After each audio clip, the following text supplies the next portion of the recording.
Buenas tardes, bienvenidos todos los que estáis aquí y para Gerardo y para mí es un placer hoy poder contar con el equipo al completo de Ediciones La Cúpula, una de las editoriales de más importancia en nuestro país y de la trayectoria más contrastada y más interesante. Y bueno, la verdad es que salió un poco así, la cazamos al vuelo, rápido Gerardo y yo, ¿no? Se nos puso la oportunidad aquí. Bueno, se ofrecieron a participar en la campaña de recuperación de Entre Cómics y nosotros aprovechamos, cogimos el guante y les propusimos una charla conjunta de todo el equipo para hablar de a qué se dedican, qué hace cada uno de ellos y un poco la trayectoria, ¿no? Y ir preguntando y recorriendo pues, estos 40 años de trayectoria en la cúpula. Es un poco así, ¿no, Gerardo? Sí, esa es la idea que tenemos. También antes lo comentábamos con el equipo de la cúpula, que es como una de las primeras veces, ¿no?, que se hace un evento de este tipo, aunque sea online, con un equipo editorial al completo, ¿no? Normalmente, bueno, hay que decir que los editores a veces tienden a ser esquivos, ¿no? No les gusta acaparar la atención o los focos, pero por lo general cuando se prestan a entrevistas o a charlas, a mesas redondas, suelen ser, bueno, pues un editor, ¿no?, que va un poco de la editorial. Por eso nos gustó tanto esta propuesta, porque creo que nos va a permitir poder conocer en profundidad cómo es el trabajo en una editorial, desde que se compra los derechos de una obra o desde que se acepta una propuesta editorial hasta que está en nuestras librerías y lo podemos ver. Así que, si os parece, podríamos empezar conociendo un poco a todo el equipo, que os vayáis presentando para que la gente sepa quiénes sois y cuál es el trabajo que hacéis en la cúpula. Empezamos por ti, Natalia. Sí. Pues yo me llamo Natalia Mosquera y soy, bueno, hasta hace poquito era la editora de la cúpula, ahora comparto el puesto con mi compañera Sara y llevo en la cúpula, pues en mayo hizo 7 años, si no me equivoco. Antes trabajaba en Planeta, pero no para nada en narrativa, no tenía nada que ver con el mundo de los cómics, pero por una casualidad de la vida, una carambola, pues contacté con Emilio y empecé haciendo las correcciones como freelance y luego se dio la oportunidad y ya di el salto, dejé Planeta y me quedé me empecé a formar parte del equipo de la cúpula. Como somos poquitos, comparados con otras editoriales, somos como una familia, por eso mismo también podemos estar aquí hoy todos en la videollamada, pues en la cúpula todos hacemos un poco de todo en realidad. Yo soy la editora y me encargo de comprar y vender derechos, pero también hago prensa, también hago comunicación, también, bueno, ahora digo yo, pero ahora mismo Sara también hace lo mismo. Redes sociales y asistencia a eventos, ferias, salones y seguro que unas cuantas cosas más que ahora ni me acuerdo, pero es eso, pues nos repartimos todos el trabajo y Emilio también. O sea, es así, es a grandes rasgos. Muchas gracias, Sara. Natalia. Me toca Sara. Sí, vale. Buenas, yo soy Sara y nada, llevo desde junio en la cúpula cuando me llamó Emilio porque Natalia estaba a puntito de dar a luz y nada, necesitaban una mano en la cúpula. Antes de la cúpula primero hice el máster de edición, digamos, y a partir de ahí empecé mis primeras prácticas en Norma Editorial porque tenía bastante claro que quería dedicarme al sector del cómic. Y entonces, bueno, tuve la suerte de que Luis me acogió en el departamento de cómic europeo y estuve con ellos 6 mesecillos y luego trabajando una temporada como externa, pero pronto me llamaron de la editorial Libros del Zorro Rojo, que se dedican a la publicación de libros ilustrados y he estado allí casi 4 años. Y justo nada más empezar en Libros del Zorro Rojo, de hecho, me fui al salón de cómic de Guecho y allí conocí a Iris y a Emilio y me fui a comer con ellos un par de días y ahí empezó nuestra relación y desde entonces hemos mantenido el contacto hasta que Emilio me llamó eso hace 6 meses y que, bueno, necesitaban una mano para cubrir el puesto de Natalia durante este tiempo. Pero bueno, desde el primer mes Emilio me ha abierto las puertas, bueno, Emilio, Roger, Natalia, Iris, todos, y vamos, desde el principio se quedó como una posibilidad para quedarme en el equipo y pues parece que va a ser así. Así que de momento muy contenta y intentando ayudar a Natalia en esta ausencia y luego pues veremos a ver cómo estamos todos juntos, seguro que muy bien. Muy bien, muchas gracias. Seguimos por quién, por Iris, por ejemplo. Vale. Bueno, yo soy Iris. Empecé en el 2005 como rotulista externa para la cúpula. También trabajé para otras editoriales como Sin Sentido, Salamandra, Fulgencio Pimentel, Gallonero, incluso para la italiana 001 Edizioni.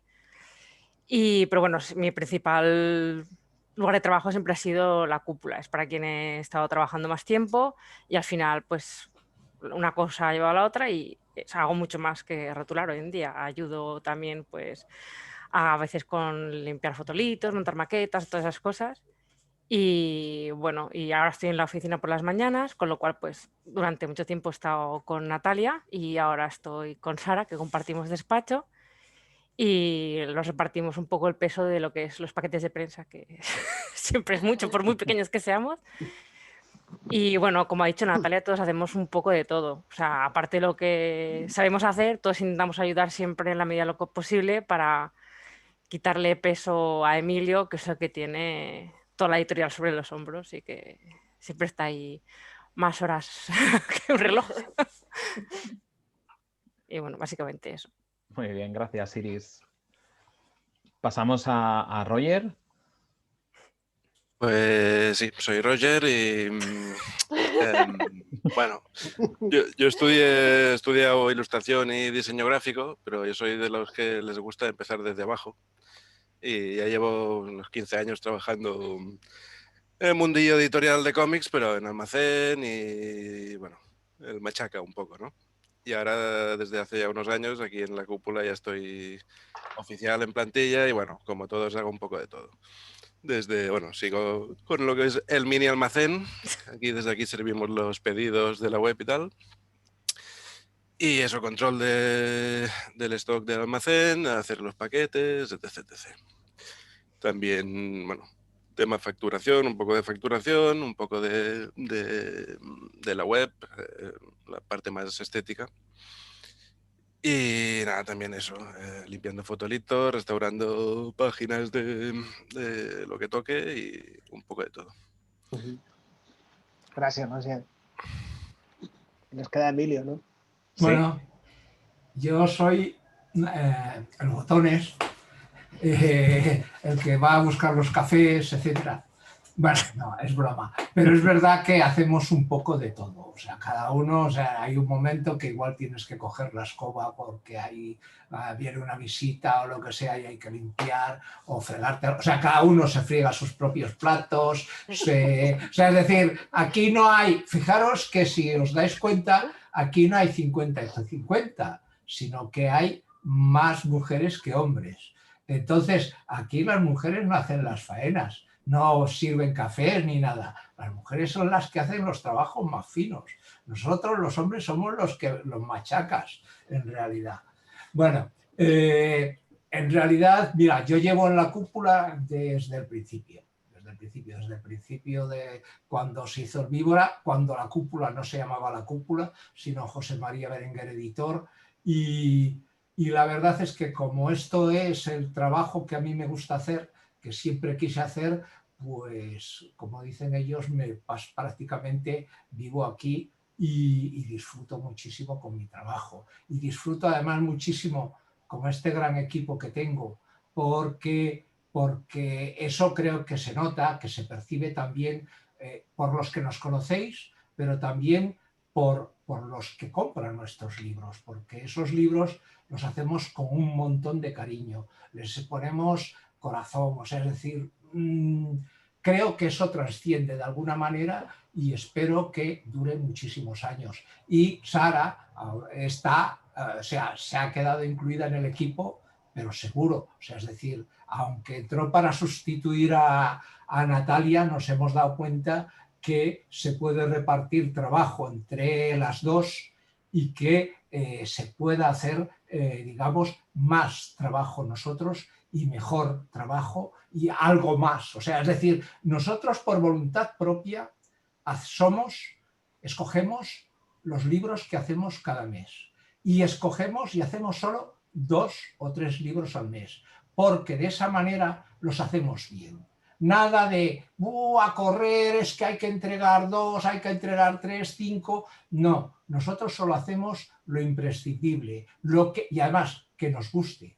Si no nos gusta, por mucho que nos venga la gente o el autor, es que está vendido no sé cuánto en Francia o está vendido no sé cuánto en Italia. No, si no nos llega al corazón, si no nos convence, no se publican esos libros, no tienen cabida en nuestra editorial. Pues si queréis podemos empezar por algunos asuntos que ya habéis apuntado, que sería precisamente ese. ¿Cuál es el proceso editorial de un libro? Me imagino, como habéis dicho que todos hacéis un poco de todo, no será una estructura siempre clara, ¿no? El proceso podrá cambiar en función del proyecto, pero bueno, pongámonos para explicar cómo sería en el momento en el que vosotros compráis los derechos de un libro o firmáis un contrato con un autor español de aquí. ¿Cómo es el proceso? ¿Cómo se reparte ese trabajo o qué fases tiene? Si queréis empiezo yo explicando un poco y me vais apuntando los demás. En el caso de un autor español, por ejemplo, que pongamos que, pues eso, que no tiene agente ni nada, un autor pues novel, que está empezando y que es más fácil de explicar el proceso. Podemos llegar a él o puede llegar él o ella a nosotros enviándonos el proyecto o que nosotros lo veamos en redes sociales o por casualidades de la vida que lo encuentres navegando en la red. Nos ponemos en contacto y normalmente, pues eso, imagínate que has visto pues unas ilustraciones, unas páginas, algo, pues le pides un PDF, aunque no sea completo, pues unas páginas para hacerte un poco la idea de por dónde van los tiros. Si nos gusta, nos encaja, lo vemos claro, porque eso sí, tenemos que tenerlo muy claro todos, porque no somos una editorial tan grande como para arriesgar a lo loco si no le vemos algo especial, si no le vemos alma al proyecto. Porque... Natalia, perdona, ¿cómo se decide? ¿Cómo hacéis una votación más o menos colegiada? ¿Tiene que ser por consenso? O... Pues a ver, otra de las ventajas de ser tan poquitos es que, a ver, hasta hace poquito era en plan, mira, normalmente era, mira, Emilio, he visto esto, ¿qué te parece? A mí me convence, a ti, pues si le convence a Emilio, pues para adelante, o al revés. Emilio me dice, mira, me ha llegado esto y creo que puede funcionar. Pues sí, pues no, y tiramos. No hay tampoco tanta votación ni le damos tantas vueltas. Es simplemente, pues nos gusta, nos enamora, nos encaja y para adelante. Entonces, eso sí, nos decidimos que sí, hablamos con el autor y el autor también le parece bien publicar con nosotros, enseguida le ponemos claro cómo funcionamos nosotros, aunque normalmente, a ver, salvo que autores muy jóvenes, normalmente ya saben la trayectoria de la cúpula y lo que se puede encontrar con nosotros y con quién van a compartir catálogo, que siempre es un punto importante. Hablamos un poco de términos del contrato, que nuestros contratos son siempre muy sencillos, pues luego te encuentras contratos de otras editoriales que son 15 páginas de cláusulas, los nuestros son muy claros de entender y no hay doble sentido ni vueltas y ya empezamos a trabajar. O sea, también tenemos claro que el libro saldrá cuando tenga que salir, cuando esté listo, sin prisas y sin nada. Y vamos trabajando poquito a poco, en contacto siempre directo, o bien Emilio o bien yo con el autor, va entregando y una vez que tenemos el proyecto más o menos acabado, yo me encargo también de la parte de traducción. Sara, cuando digo yo, somos yo y Sara, porque es lo mismo.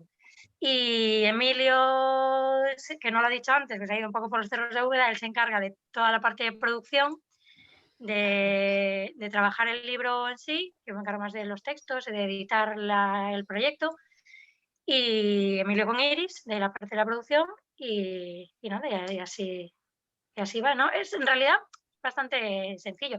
Si es un proyecto de un autor extranjero, pues ya es un poquito más complejo. Ya tienes que negociar con una editorial, las hay más o menos complicadas, hay negociaciones que se pueden alargar años y que al final no llegan a buen puerto, autores extranjeros que son también algunos más complicados de tratar, pero básicamente es esto, este es el proceso así inicial. Bueno, yo quisiera añadir que aparte de, bueno, o sea, la manera de contratar esto más o menos lo ha explicado Natalia. Lo que pasa es que eso es minimizar, o sea, es decir, cada autor es un mundo. Los tratos con cada autor son absolutamente diferentes. Entonces, por ejemplo, voy a poner una excepción, pero que todos vais a entender. Aroa. Aroa es que se vino a dibujar el cómic aquí, eso no lo han hecho otros autores, es que nos pidió, digo, oye, que la inspiración, necesito inspirarme y en la cúpula, rodeada de víboras y cosas así, me siento, digamos, empapada de ello y me va bien dibujar allí, pero en casa no me sale, ¿no? Entonces se vino allí y el contrato lo firmamos cuando acabó el libro y tal, o sea, es decir... Aroa es una autora de la casa, literalmente. La cantera. Luego también añadir que, por ejemplo, hay muchos autores que en cuanto nos ha pasado con un cómic que hemos contratado hace relativamente poco, ¿no? Que los autores pues nos preguntan que para cuándo tiene que ser y como con muchas prisas, ¿no? Y una cosa que sí que he encontrado en la cúpula es que les dejamos pues su tiempo de trabajo, el que necesiten, y muchas veces sin presionarles y dejándoles el espacio que ellos necesiten. Entonces, hay veces que vienen incluso como inquietos, no, pero ponme una fecha, ¿no? Y es como, bueno, tú tranquilo, no te preocupes. Tómate tu hay tiempo. autores que necesitan una fecha, sí. Claro, pero bueno, es como tómate tu tiempo, hazlo bien, queremos que te sientas a gusto con los resultados de tu trabajo y luego ya pues nos lo darás y trabajaremos en el proceso con lo que revisarlo las veces que haga falta, pero sí que un poco les dejamos ese margen.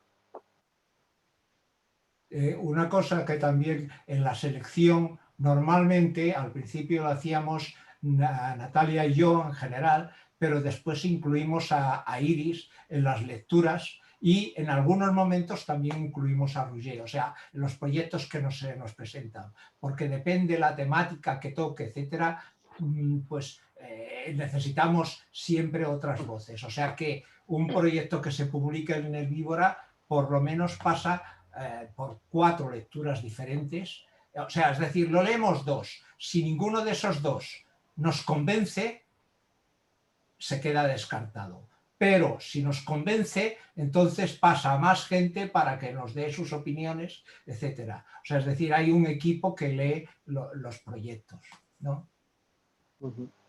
Sí, de hecho no nos decimos lo que opinamos. O sea, como a mí es una dinámica que me enseñaron desde el principio y me parece bastante positiva, que es como que no tienes condicionamientos al enfrentarte a la lectura y es como, bueno, Natalia lo lee por su cuenta, Emilio por su cuenta, cada uno por su lado y luego te enfrentas a la charla de, bueno, ¿qué os ha parecido? Y ya nos explicamos un poco, pero eso está bien porque así no estás condicionado.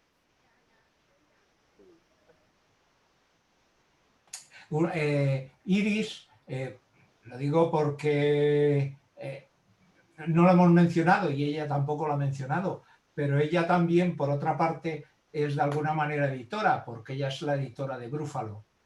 Y nos asociamos con ella para editar los libros, digamos, de young adult o más digamos, infantiles. Exacto, más que se sale un poco de la línea de la cúpula. Sí, yo me embarqué en esto porque siempre me había gustado mucho el cuento infantil ilustrado. De hecho, empecé con el cuento infantil. Pero con el cuento infantil el mercado está muy copado y nos dimos cuenta y me di de bruces con ello, con 2 títulos que casi no vendí nada. Pero claro, digamos, aunque no había tenido mucho éxito, sí que la editorial había empezado a sonar un poquito. Y como la cúpula también tenía ganas de probar con algo distinto y yo, porque además de editora y de rotulista, soy librera, hago de todo, todos los palos. Me di cuenta de que había un sector en el mundo del cómic que está bastante, bueno, ahora ya no tanto, pero está bastante desierto, que es el sector entre los 9 y los 12 años. En el sector del cómic me costaba mucho encontrar cosas. Ahora no, ahora hay otras editoriales como Sally Books o D-Books y tal que tocan ese palo, pero antes no lo hacían. Entonces decidimos subir yo el rango de edad y la cúpula bajarlo, y nos quedamos en ese rango y hicimos con esas coediciones, que es donde sacamos los títulos de Katie O'Neill, de Gigi DG y tal, que toca esa franja más... Aunque luego al final lo acaban comprando mucha gente de todas las edades, como pasa con todo, pero que en realidad el público objetivo es ese. Y esos 2 intentos que no salieron bien, Iris, te podemos preguntar cuáles fueron. Sí, uno se llama, el primero que saqué fue un libro que escribí yo, que era la historia de mi perra Trufa, y que ilustró Ana Oncina, que se llamaba Trufa en Hollywood. Y el otro es Macduff busca casa, que es una colección de cuentos que yo descubrí en Estados Unidos con mi madre, que mi madre es la otra editora de Brúfalo. Y pues nos gustaba muchísimo, las ilustraciones parecían, son pinturas, nos parecían preciosas, y las sacamos nada, con un mes de diferencia los dos, pero claro, ya nos lo había dicho el distribuidor, que era un mercado que costaba mucho. Y realmente como librera también me doy cuenta que sale muchísimo infantil cada mes. Y que yo tampoco conocía suficiente el mercado como para meterme en él. También me doy cuenta como librera, porque muchos clientes me descubren muchas cosas que yo no sabía. Pero bueno, el cómic como lo conozco más, pues ahí ya eso les va mucho, mucho mejor. De alguna forma en el cómic también pasa algo parecido, ¿no? Mucha gente en el sector insiste en que hay una cierta sobredosis de novedades editoriales, se publican más de 3.000 cómics al año, según los informes que se hacen anuales. No sé eso, ¿cómo lo veis vosotros desde la cúpula? Antes ha mencionado Emilio que queréis hacer un número reducido de libros para poderlos cuidar, para poderlos tratar como se merecen. ¿Cómo veis el mercado ahora mismo? Sobre todo también desde el punto de vista de una editorial que ahora mismo es la más veterana de las que hay en activo. Bueno, vamos a ver. Lo de la superproducción está clarísimo, pero no de ahora, ya desde hace años. Yo vengo diciéndolo, que en realidad los grandes editores no se dan cuenta que cometen un error, aparte de otros errores de pisarnos a todos, es que se pisan ellos mismos. Con tantas novedades, o sea, se hacen incluso la competencia ellos mismos. Esto es mi teoría, puede estar equivocada o no, pero es mi teoría. Pero los libreros también, yo he hablado con, bueno, nosotros tenemos la costumbre de visitar librerías, preguntarles a la gente, tal y cual, y el caso más extendido es el síndrome de reponedor de supermercado, ¿vale? Que es que llegan tantas novedades que no tienen tiempos, es decir, antes los libros de las librerías de cómic llegaban, se ponían en un mostrador y se quedaban a la vista de cara durante un mes sin problemas. Hoy en día duran días porque llegan las otras novedades y hay que retirarlos porque no caben todos. Entonces, realmente hay libros que creo que, bueno, yo no sé cuáles, pero creo que estamos haciéndolo, bueno, nosotros intentamos no hacerlo mal, pero creo que en el sector debería hacer digamos, un acto de contrición y examinarse qué es lo que pasa realmente. Porque mi teoría es que esos grandes editores, es mi teoría, insisto, esos grandes editores, si reducieran sus novedades, probablemente no reducirían sus ingresos.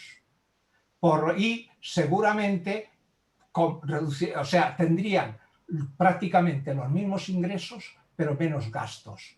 Pero claro, aquí en este mundo todo va de vamos rápido, deprisa, saca ese sale por la televisión, el otro es el número 1 en no sé dónde, joder, que aquel ha publicado 50, nosotros tenemos que publicar 51 como mínimo, en fin, eso es mi teoría, Y te digo una cosa, yo creo que los editores, estoy hablando de personas, no de las grandes editoriales, los editores que están en los sitios probablemente agradecerían esto, poder trabajar también con más tiempo en cada libro en vez de estar de esa manera desaforada, locos. O sea, yo por ejemplo, a los autores siempre les digo que tengan en cuenta una cosa. En una gran editorial probablemente te paguen más, casi seguro. Pero tu libro, con suerte, estará un mes en la librería y después desaparecerá. pero es por lógica, porque si vienen 50 libros este mes y el tuyo está ahí, cuando vengan los otros 50, ese libro desaparece, se va a otro sitio. Y por el otro lado, como digamos, un editor de una gran editorial va a hacer, si saca 50 libros, apoyar 50 libros ese mes. Pero si ya está trabajando en los 50 del mes que viene. Pero nosotros apostamos por un libro y lo defendemos ese mes, y el mes siguiente volvemos a recordarlo, y después los 3 meses siguientes otra vez lo recordamos, y después buscamos excusas a los 6 meses para volver a hablar de ello, y después volvemos al año para celebrar no sé qué. Es decir, estamos intentando siempre defender esos libros porque creemos en ellos. Pero un editor de una gran editorial, ¿cómo puede hacer eso? No lo estoy culpando, no los estoy culpando, ¿eh? Estoy diciendo que es que no tienen tiempo de hacerlo. Entonces, eso es... Ahora, sobre todo, hay más casos porque, sobre todo, yo creo que tiene mucho que ver el triunfo de Internet. Ha habido todo el mundo que ha dicho, coño, los que triunfan en Internet vamos a hacerles libros. Y no, o sea, triunfar en Internet no significa que triunfes en el mundo de hacer un cómic o un libro. Y la gente nos pone como ejemplo, bueno, pero vosotros lo hicisteis por Ana Encina. No, es que Ana Encina no estaba en las redes sociales. Ha sido al revés. Después de publicar el libro, Ana Encina ha salido en las redes sociales. Pero sus méritos fueron por su libro, no por salir en las redes sociales y hacer nada digitalmente. ¿Vale? Sí, el periodo de vida de las novedades a día de hoy es muy, muy cortito. O sea, los libros tienen, es que no llega ni a un mes para triunfar, porque además para continuar en las librerías, para que el librero considere, bueno, luego hay de todo, pero así en términos generales, para que el librero considere que debe mantener un libro, tiene que petarlo, digamos, ¿no? No es suficiente con que venda un poco, porque si no, dice, va, ¿para qué voy a estar aquí reservando este espacio con este libro que no me ha funcionado durante 2 semanas? Si a lo mejor los que vienen ahora la siguiente semana vendo mucho más. Entonces es todo una rueda que gira y va arrollando las novedades que en 2 semanas pasan a ser fondo editorial. Y claro, las librerías de fondo casi no hay ninguna. Y nosotros esto lo vemos muy claro por cuando vamos a los salones, que es algo que nos gusta ir a nosotros personalmente porque es el momento que tenemos contacto directo con los lectores. Pero nosotros llevamos, obviamente, una selección de novedades, pero también llevamos muchos libros de fondo. Y nos encontramos con los lectores que los descubren en el momento que los ven en los salones o en las ferias porque no los encuentran en librerías y porque no los han visto nunca, no les ha dado tiempo a verlos tampoco. Y otra cosa que también ha sido bastante representativa de todo esto es durante el confinamiento, cuando cerraron las librerías, la mayoría, o diría que todos los editores pequeños, nos replegamos y redujimos el número de títulos, intentamos hilar aún más fino de lo que hacemos normalmente y reestructuramos la programación del año. Pero en cuanto abrieron las librerías, los grandes sacaron 250 novedades. Si antes sacaban 100, pues ahora sacan 250. Entonces, esto es que no hay lector que resista, no hay tanto público para todo lo que se publica. Y aún así también, si nosotros publicáramos más de lo que publicamos, es lo que decía un poco Emilio antes, no podríamos prestarle tanta atención ni ponerle tanto cariño a cada libro. Nos haríamos la competencia nosotros mismos. Entonces nosotros seguimos ahí con la selección bien cuidadita. En esta carrera que hay por publicar tanto, como estamos diciendo, como habéis comentado, ¿qué papel creéis que juegan las distribuidoras? Porque normalmente es una opinión generalizada que son ellas en buena medida responsables de esta sobredosis, porque de alguna forma el modelo de negocio que hay impulsa a las editoriales a tener que surtir, ¿no?, a las distribuidoras por un tema económico y de sustitución, ¿no?, de novedades. No sé cómo veis eso desde la cúpula, porque efectivamente vosotros trabajáis desde siempre con 2 o como mucho 3 novedades al mes. Bueno, Emilio. sí, respondo yo, si os parece bien. Vamos a ver. Lo de que sea culpa de las distribuidoras, yo lo dudo, ¿vale? Lo que pasa, porque las distribuidoras no tienen miedo de toserle a los grandes, porque son sus grandes cuentas. Y creo que las distribuidoras también saldrían ganando y sería más efectivo su trabajo si no tuvieran que mover tanto material, porque ojo, el material ese que sale ahí corriendo, hay un montón que vuelve devuelto, invendido.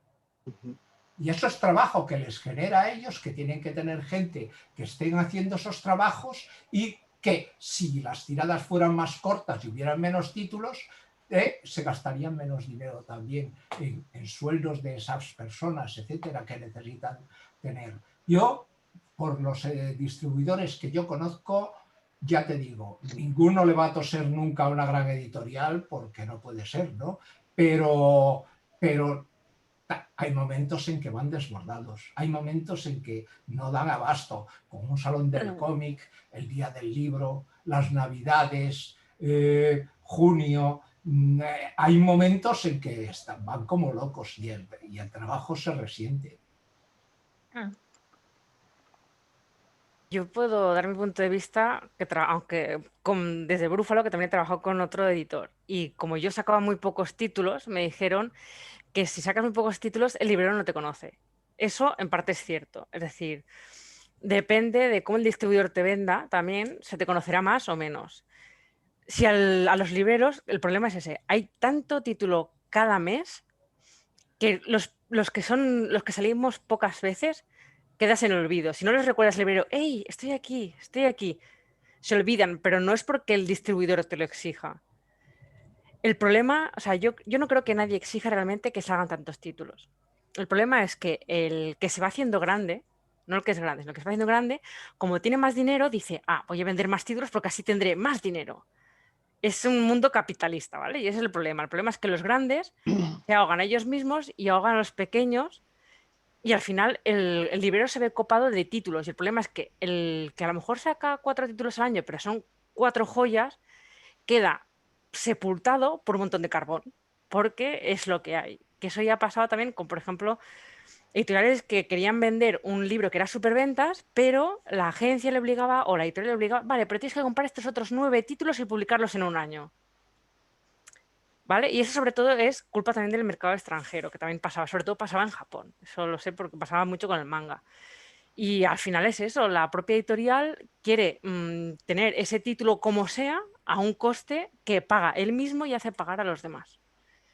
Y es eso, al final realmente no es ni el distribuidor que exija, ni el librero que lo exija tampoco, porque a ver, hay libreros que se miran las notas que llegan semanalmente de las salidas y tal con lupa, y otros que es eso, están tan ocupados reponiendo libros que se miran por encima y es la portada que más le llama, o porque le suena la editorial, o porque ha leído una crítica de algún que ha salido por las redes sociales y se ve impulsado por eso para pedir ese título. Porque tampoco la economía que tenemos los libreros nos permite pedirlo todo. O sea, tenemos que seleccionar y seleccionamos pues a veces por la vista, a veces por el corazón, a veces por el boca a oreja. Y el problema es ese, que el mercado está copado, pero por los grandes. O sea, son los grandes los que nos fuerzan a los demás, no las distribuidoras, ni el librero, ni nadie más pequeño. Sí, de hecho nosotros intentamos, en la medida de lo posible, que nuestras novedades no salgan el mismo día que salen todas las novedades de X editoriales, porque si no ya salimos a perder. Ya es difícil de por sí, pero coincidiendo en el día ya no tenemos sitio físico en las librerías. Por eso nunca salimos para en diciembre o en abril con títulos gordos. Salimos siempre el mes antes. Con los títulos fuertes salimos el mes antes a finales para que así el librero haya tenido tiempo de tenerlo y la gente haya tenido tiempo de verlo y de degustarlo con la vista y decir, quiero ese libro. Entonces el día de San Jordi o para, yo que sé, San Valentín o cualquier fiesta, diga, ese libro lo quiero. Y ahora ya ha estado madurando unas semanas. Con el Salón del Cómic de Barcelona siempre nos contactan de todos los medios. ¿Cuáles son vuestras novedades para el Salón? Pues no tenemos novedades para el Salón. Nuestros títulos, nuestras apuestas o han salido antes del Salón o van a salir después del Salón. Pero para que se pierdan ahí en la nada, pues preferimos reservarlas, aunque son unas ventas que se pierden en in situ, pero creemos que es pues, eso, perder el tiro. No sé si nos hemos ido un poco del tema de las distribuidoras. No, al No, que contrario. va. Al contrario. Yo Bueno, quería... además También tengo que decir un poco en este sentido, como yo vengo de Planeta, aunque no fuera de cómics, sé un poco cómo funcionan los grandes desde dentro. Y yo creo que el tema es, parte de que saquen tantos títulos al mes, es que unos van tapando otros agujeros. Entonces no es cuestión de, esto me da dinero, pues saco más y me da más dinero. No, al revés, este me ha ido mal, pues saco 3, que seguro que alguno me acaba compensando ese fallo, esa pifia de título. Claro, al final las editoriales, digamos que están en una especie de rueda, ¿no? Entonces tú, digamos que tienes que pagar el coste de la producción, de los derechos y todo eso, y mientras con el dinero que vas ganando de las compras anteriores de los libros, digamos que vas pagando ese nuevo. Entonces, si un libro te ha ido mal, necesitas sacar otro para que inmediatamente se pueda vender y acabas, digamos, en una rueda de todo este proceso. Luego, por otra parte, las librerías también pueden devolver el material. Entonces, que tú hayas hecho durante un mes una inserción grande en librerías no significa que luego no vayas a tener esas devoluciones y que vayas a recuperar todos esos libros. Entonces, muchas veces estamos en una posición incierta de cómo ha funcionado un libro. Se puede haber colocado muy bien, pero luego en realidad igual, no sé, no ha acabado de funcionar y de repente nos encontramos con 200, 300 devoluciones de libros en un mes en el que no lo esperábamos. Es bastante complicado. Luego con el tema de la pandemia que hablaba Natalia, que después de la pandemia es como que muchas editoriales también han sacado muchos títulos de repente sobre la mesa. También en algunos contratos, bueno, en los contratos hay una cláusula que es que tienes que publicarlo después de 12 meses de haber firmado el contrato, por ejemplo, ¿no? Entonces, claro, hay igual editoriales grandes que manejan muchísimos títulos, pues los tienen que publicar, bueno, todos los tenemos que publicar, digamos, en ese periodo por contrato, pero claro, quien maneja muchísimos contratos tiene que ir sacándolos porque si no se le van a juntar más adelante. Entonces también hay ciertos temas legales que tienes que acabar cumpliendo si ya tenías prevista una programación gigante, digamos. Pero en ese caso, con algo como la pandemia, yo creo que lo vas con la editorial y le dices, oye, por la pandemia tengo que retrasarlo 3 meses y dudo. A ver, hay editoriales que no, que son como Hitler. Pero hay algunas que entienden que si estás en un mal momento. Lo que pasa es que las editoriales grandes lo tenían previsto que iba a salir entonces y les sale mucho más, es mucho más complicado reestructurar toda la programación que sacarlo y ya está. No hablamos de pequeños, sino de eso, de grandes, que ya tenían programado sacar 20 y en vez de esperarse, cuando acaban, sacan los 20 que tenían preparados y los 20 que tocaban ese mes. Entonces, claro, ese mes tienen el doble y el librero se queda que no sabe qué hacer con ello. También, por ejemplo, imagínate que tú imprimes en China. Ahora voy a soltar esto, ¿no? Entonces tú, digamos que, claro, tu libro lo has mandado a imprenta 3 meses antes de que te llegue. Y si estaba en el barco y te ha llegado la pandemia, tu libro ya te tiene que quedar esperando en los almacenes. O sea, hay como muchísimos puntos muy pequeñitos que es que tampoco es tan fácil como decir sí o no. O sea, hay muchísimas cosas pequeñas en las que de repente te están llegando un servicio de 10 novedades en un barco de China, te encuentras en la plena pandemia y a ver qué haces con eso. Pues lo tienes en el almacén ahí a la espera durante 3 meses y luego lo sacas como puedes porque ya estabas preparando otros. Entonces es complicado, ¿eh? Sí, pero si lo piensas con la perspectiva de si yo ahora saco todos los títulos que tenía en el barco de China más otros tantos, si tú eres objetivo, te das cuenta que te vas a ahogar. Porque, sobre todo porque los clientes, muchos no han estado cobrando, han estado en ERTES o han perdido sus trabajos. Entonces, la gente que antes se gastaba el dinero en cómic ahora no tiene ese dinero. O como mucho tendrá algo ahorrado y podrá seguir. Sí, lo sé. Solo estoy diciendo que es complejo. Que no sé que es complejo, fáciles, pero que tendrían que pensar que ellos mismos van a ahogar en un vaso de agua porque ellos mismos se provocan ese efecto dominó, digamos. Que no lo un libro 3 meses en un barco sale arrugado, ¿eh? no se pasa 3 meses en un barco, pero tú los envías 3 meses antes de que llegue a la tienda. Eso es. Una cosa que quiero decir yo también en el bien de esta situación, de lo que hablamos de China y todo eso, es digamos, la manera de ahorrar que tienen muchas editoriales, que es imprimir en China o en Polonia o en Eslovenia o tal cual, a unos precios mucho más bajos, y nosotros no hacemos. Nosotros imprimimos en España y nuestros impresores son españoles, etcétera. En fin, Después habría que hablar del papel, los papeles que utilizan, en fin, la cosa es complicada y tal. Pero digamos que lo que intentamos en la cúpula sobre todo es eso, hacer el bien para todos. Pero especialmente no. Al final todo recae sobre el comprador o el lector. O sea, el comprador o el lector se llevan lo mejor de la cúpula, de los autores, etcétera, ¿no? O sea, realmente eso es lo que queremos hacer, es mantener satisfecho al cliente. Creo que había una canción que se llama así, mantener satisfecho de Simon y Garfunkel, ahora que pienso. Pues eso, mantener satisfechos a nuestros lectores, porque al final les gusta lo que nos gusta a nosotros, el cómic. Marc, ¿ibas a comentar algo antes? Sí, yo les quería preguntar, claro, el tema de la pandemia y cuando antes hablabais de la lógica capitalista, esta que entra el bucle este, ¿no? Que es el hámster en la rueda. Y un poco, no sé hasta qué punto vosotros os habéis replanteado a raíz de toda esta situación. Y aquí recuerdo también el texto que publicó Errata Natura en un momento dado, cuando al principio de la pandemia, que decidieron parar producción y mover el fondo. Vosotros sois una editorial con un fondo extenso y tenéis acotadas las novedades a mes, incluso hay meses que las novedades son reediciones o redistribuciones, o sea que volvéis a dar vida a producto, ¿no? No sé hasta qué punto lo habéis hablado, os ha supuesto un cambio de pensamiento, ¿no? Es lo que ha sucedido este año. Bueno, como engloba todo, voy a hablar yo. En principio, hemos ido improvisando sobre la marcha, ¿de acuerdo? Entonces, lo primero que nos pasó fue eso, el anuncio de esto es una pandemia, todo el mundo confinado, etcétera, ¿no? Entonces, eso nos pilló de sorpresa a todo el mundo, incluidos nosotros, y me rondaba por la cabeza que qué podíamos hacer nosotros para hacer más llevadera ese confinamiento a la gente, ¿no?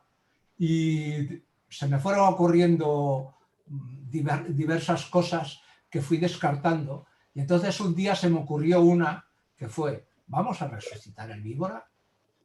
Y pues todos mis compañeros aquí presentes, menos Sara, que no estaba todavía entonces, pero seguro que hubiera estado de acuerdo, les pareció una idea maravillosa y nos pusimos, como decimos los catalanes, filo a la agulla, o sea, hilo a la aguja, o sea, a trabajar. Y empezamos a trabajar cada uno desde su casa, menos yo, que podía venir a trabajar aquí a la cúpula personalmente, y la Iris también, que vino a trabajar personalmente, y empezamos a trabajar, el modo es, primero todos dijeron que sí a la idea, y entonces, pero claro, quedaba una cosa, eso había sido una idea. Ahora había que llamar a los autores y ver qué les parecía a ellos. Y según iba llamando a los autores o escribiéndoles mails o lo que sea, a todos les parecía una idea maravillosa, y ante la idea de poder ayudar a la gente en el confinamiento, cedían sus páginas gratuitamente, y además nos autorizaban para publicarlo, digamos, online sin ningún problema. Entonces, eso fue algo que realmente, de esas cosas que te vuelven a tocar el corazón, algo que tú sabes que de alguna manera está ahí presente, que la gente te respeta, te quiere, etcétera, tal, y de repente eso se confirma cuando los llamas por teléfono o les escribes y recibes una respuesta tan abrumadora de todos diciendo que sí, claro que quiero tal. Hubo gente que se ofreció a hacer páginas nuevas, Gallardo, por ejemplo, Jaime Martín y tal. Y después los que se enteraron, que eran más jóvenes muy jóvenes cuando se hacía el víbora, y me empezaron a decir, oye, Emilio, que sé que estáis haciendo eso, si yo hubiera podido, si no hubiera tenido 12 años y fuera en pantalones cortos, me hubiera gustado publicar en el víbora. Te ofrezco páginas.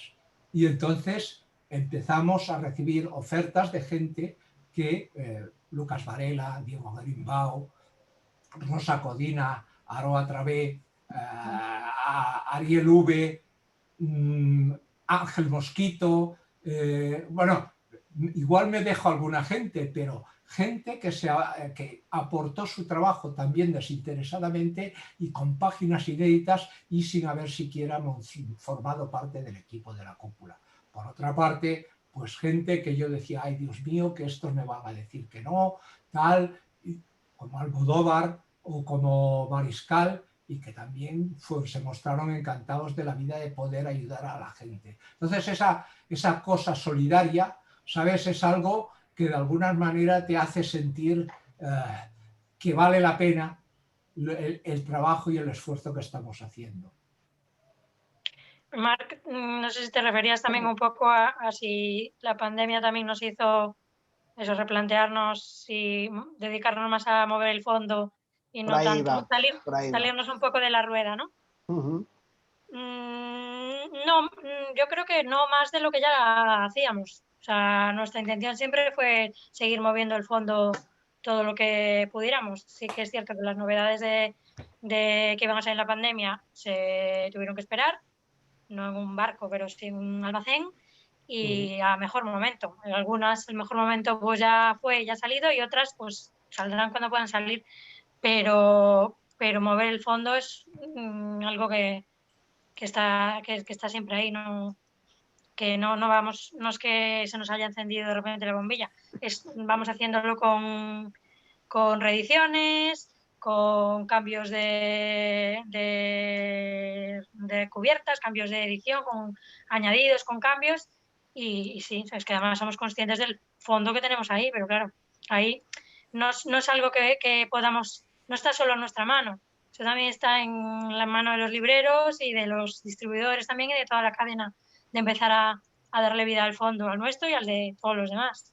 Yo sé de algún librero que se está replanteando convertir su librería en librería de fondo solo, porque eso no da abasto de abrir cajas, cerrar cajas y recibir y devolver, que no tienen tiempo ni para leer. Entonces, claro, eso es algo que tendríamos que decidir entre todos.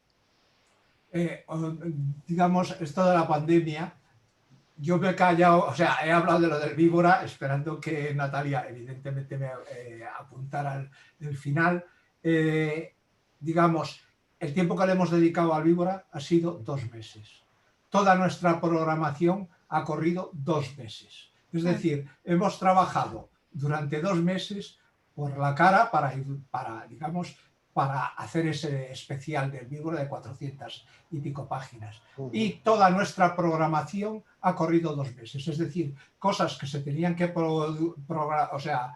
salir en septiembre, octubre y tal, han corrido 2 meses, y hay cosas que se han pasado al año que viene. O sea, toda nuestra programación ha corrido esos 2 meses de agujero. Y además hay libros que al correr 2 meses pues ya no es el mejor momento de ese libro. Entonces ya se ha quedado en stand-by buscando el mejor hueco, o directamente lo hemos movido a, yo qué sé, pues este libro, si no ha podido salir en septiembre, pues es mejor que ya salga en San Jordi. Entonces eso, ha habido que hacer un ejercicio ahí de replantearse este año y el siguiente, por lo menos. Sí, hemos reorganizado toda nuestra programación, y hay libros que en vez de 2 meses los hemos retrasado 6 o 7 meses. Por eso, porque no era, digamos, si había un momento para publicar ese libro bueno, era a lo mejor marzo o abril o mayo, por las circunstancias que fueran. Entonces, en septiembre no íbamos a tener la misma oportunidad. Entonces ha corrido 6 o 7 meses buscándole una buena fecha al año siguiente. Emilio, has hablado del víbora y has hablado también un poco de los autores, de la historia de la editorial. A mí me interesa también que hablemos un poco más de eso, ¿no? De la historia de la cúpula, que yo creo, siempre lo he visto como que tiene 3 etapas más o menos diferenciadas, que sería la de los años 80 con el víbora y ese primer grupo fundacional. Antes tenías puesto un fondo que me gustaría que pusieras, por favor, para que lo vea la gente, de una foto absolutamente maravillosa de todos esos autores míticos, ¿no? Del víbora. Luego en los años 90, que tuvisteis esa idea de los Brut Comics, donde disteis cabida no solo a autores españoles, sino a toda la plana mayor del independiente americano. Y luego quizás ya a partir del año 2005, 2006, 2007, una etapa ya más en sintonía con la novela gráfica, ¿no? En la que ya lo que publicáis son libros y se diversifica mucho la oferta. No sé cómo veis vosotros desde dentro esa evolución de la editorial, si lo percibís así, lo veis de otra manera. No, la evolución de la editorial tiene una lógica. Nosotros siempre quisimos hacer algo popular, que llegara a todo el mundo. Entonces, y además éramos conscientes de que en España el cómic era algo que la mayoría de la gente consideraba para niños. Gente que, por ejemplo, llegaba a los 21 años y decía, yo ya soy mayor de edad y dejo de leer cómics. O gente que se casaba y la mujer le decía, pero ¿tú qué haces leyendo cómics todavía? Alma de Dios. Y bueno, el otro dejaba de comer. Entonces, todo eso que se intentó cambiar en el Víbora y también en todo el medio, cuando hicimos lo del salón y todo esto, nosotros queríamos llegar a todo el mundo, hacer el cómic popular. Entonces, aparte del Víbora que iba en la revista, intentamos hacer libros muy baratos. Y se nos ocurrió, dentro de los libros baratos, como lo que nosotros dominábamos era el kiosco, es hacer una colección que se llamaba Historias Completas, que eran formato revistas de grapa, que iban a kioscos y que eran baratísimas. Y entonces ahí podías leer a Burns, a Beto Hernández, a Pons, lo siento, pero no me acuerdo, no me vienen más nombres, ¿no? Randolph Halls, en fin, hubo 34 números, a Martí, porque también le publicamos, pero eso en el kiosco funcionó bien el primero, 2, 3, hasta los 15 números creo que funcionaron bien, pero después se fueron, digamos, bajando las ventas y tuvimos que abandonar la idea. Entonces, como nosotros somos cabezones, dijimos, bueno, pero esto, la idea es buena, entonces vamos a intentar hacerlo, que sigamos llegando a todo el mundo y vamos a hacer eso mismo, más pequeño y para librerías. Entonces de ahí surgió el Brut. Y lo que vendíamos realmente, aunque era en fascículos, eran novelas gráficas, pero en fascículos, pero baratísimas. O sea, es decir, el equivalente hoy en día sería, por ejemplo, a 2 euros y algo así. Entonces, claro, eso lo podía leer todo el mundo. Todo el mundo pudo leer Daniel Klaus, Gilbert Shelton, Peter Bach, etc. O sea, es decir, y en ese momento, digamos, prolongado en el futuro, llegamos a un momento en que las librerías nos dicen, vuestro producto, el Brut, es demasiado barato. No cabe, la grapa no cabe. O sea, es decir, de hecho, prácticamente pocas librerías tenían incluso cómics de superhéroes que iban a los kioscos en grapa. Entonces, cambiamos un poco la estrategia y empezamos a hacer un libro de vez en cuando. Y en el momento en que tuvimos, o sea, cerramos el Víbora, porque ya las ventas en kiosco habían bajado mucho, pero ojo, cerramos el Víbora vendiendo 8.000 ejemplares. Interview cerró vendiendo 3.000. O sea que no íbamos tan mal, lo único es que, claro, había que pagar unos costes que no se podían. O sea, los derechos de autor no los podíamos rebajar más. Entonces, en ese momento seguimos viviendo de Kiss y cuando ya Kiss también se fue en el momento en que más o menos me hice cargo yo de la editorial y que decidí, digamos, darle una vuelta a todo. Y en ese momento entró Natalia, que me echó una mano al cuello y otra a la cabeza y hicimos la editorial de La Cúpula que hoy en día conoce todo el mundo, porque la mayoría de la gente por edad le dices lo que es que hacías el Víbora y te dicen ¿el qué? No sé, creo que he respondido bastante bien a tu pregunta. O sea, es decir, todo está bien pensado y todo se hizo por unos motivos bien pensados, ¿no? Incluso la revista Kiss, que la gente nos achacó lo de las tetas, culos y tal. Era un momento que hablar de sexo estaba prohibido y estaba mal visto, era políticamente incorrecto. Y nosotros pensamos que se debía hablar de sexo con normalidad. Y sacamos esa revista y la pusimos en kiosco y se vendió bien, ¿vale? Sí, no, has respondido. Iba por ahí un poco el tema de cómo veis desde dentro ese proceso de evolución de la revista. Sin embargo, fíjate, has tocado un tema que a mí me parece también llamativo. Es ese perfil de lector que tenéis, que yo me lo he encontrado incluso cuando hemos comentado la charla que íbamos a hacer con vosotros. Y te dice, pues si es que yo soy fan de la cúpula, ¿no? Como el que es fan de Spider-Man, hay gente que es fan de la cúpula y es muy de la vieja guardia y os conoce desde siempre. Ese lector que empezó leyendo El Víbora, que empezó leyendo a Martí, que empezó con Narcoma de Nazario o con Gallardo y Mediavilla, claro, ahora ha visto cómo publicáis obras que en su momento pues eran todo lo contrario a lo que uno esperaba de un cómic de la cúpula, ¿no? Como por ejemplo Croqueta y Empanadilla o los cómics de Cathy O'Neill o una línea infantil. ¿Cómo veis vosotros eso? ¿Habéis tenido feedback de esos lectores que os han dicho qué ha pasado aquí, ¿no? ¿Cómo encaja esto dentro de la historia de la editorial? Sí, hay algunos que incluso odian Croqueta y Empanadilla, no sé por qué. Un odio visceral, además. Haters en todos lados, sí.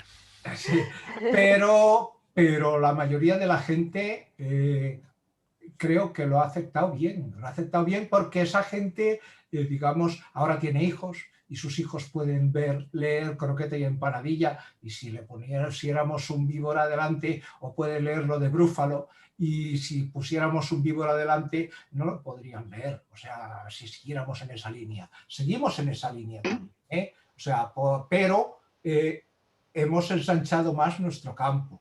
Y Croqueta y Empanadilla es un libro que está hecho con cariño, auténtico. O sea, hay gente que se piensa que está prefabricado y no. A Ana eso le salía del corazón y le sigue saliendo del corazón. Por eso no publica un libro cada 6 meses como hacen otros autores. Lo hace porque solo lo hace cuando tiene historias que ella considera que son lo bastante buenas como para hacerlo. Entonces, ¿por qué lo publicamos? Porque era auténtico. Porque era auténtico. Y ya está. Y publicamos a Tilly Wallen. Joder, porque ya me explicarás, pero si es un monstruo de la naturaleza esa muchacha. Digamos, dar explicaciones de esto es absurdo, es absurdo. Yo creo que la mayoría de los lectores fieles de la cúpula han evolucionado con nosotros y pues antes leían solo a Max y ahora igual se leen a las Tamaki, por ejemplo.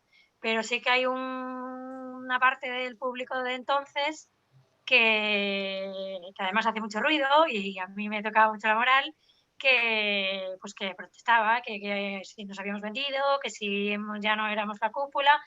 Pero yo es que he llegado a un punto que ya he dejado de enfadarme porque creo que realmente no leen nada. No es que hayan dejado de leernos a nosotros porque hayamos cambiado.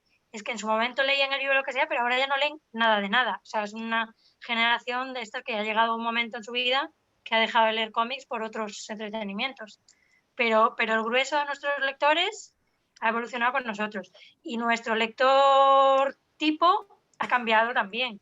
Antes sí que era, pues eso, pues el más joven, un tío joven, inconformista, anti todo, y ahora pues pues hay más mujeres, ha bajado también un poco el rango de edad, pero eso, pues igual que nosotros ahora le damos a todas las edades, pues nuestro público también es de todos los tipos. Por ejemplo, una cosa, últimamente veo que hay reconocimientos a gente que, ostras, que editáis esto, lo otro y tal y cual, cosas que les están reconociendo que nosotros llevamos haciendo desde hace 40 años. ¿Vale? O sea, nosotros publicamos el primer manga de España, la gente no lo sabe. Nosotros publicamos el trabajo de Nazario, que es GAE, en un momento en que eso estaba totalmente prohibido, que a Nazario lo apaleaban en las Ramblas la policía, ¿me entiendes? Que publicábamos mujeres, que tratábamos con la más absoluta normalidad cosas que en ese momento eran absolutamente prohibidas y que hoy en día la gente las acepta de todas maneras, que es lo normal, pero es que para nosotros ya era normal hace 40 años. Ahora hay gente que se apunta al carro porque está de moda reconocer a la gente trans, a reconocer a los gays, a las lesbianas, etcétera, etcétera, y, hostias, que esto vende. Nosotros no hacíamos eso porque vendiera, lo hacíamos porque creíamos en ello, porque esas personas eran normales como nosotros. Entonces, eso pues es una cosa que llevamos haciendo desde 40 años y que nunca hemos traicionado, pero que la gente de repente va y te saca, ay no, es que las portadas de culos y tetas que hacía y no sé qué, en fin, no sé. Es gracioso porque con las redes sociales ahora te das cuenta que hay mucha gente, sobre todo gente joven, que llega a nuestro catálogo a lo mejor a través de Croqueta Empanadilla o pues alguno de los de Young Adult, que nos está descubriendo ahora y que no es que nos descubra ahora y que sepa que vea el catálogo que tenemos, sino que cree que acabamos de nacer ahora. Y nos piden a lo mejor libros de prensa y le dices, pues mira, no puedo enviarle libros de prensa a todo el mundo porque nuestro servicio de prensa es limitado. Ay, vale, lo entiendo perfectamente. Que os vaya muy bien y tengáis mucha suerte. No sé qué. Y te quedas un poco a cuadros que te da la impresión de que todo el mundo debería conocer la cúpula porque siempre estaba ahí, pero en realidad no. No solo los lectores o los editoriales evolucionan, los mismos autores. O sea, mira Max antes y Max ahora. Del Pucarra al monje de la montaña.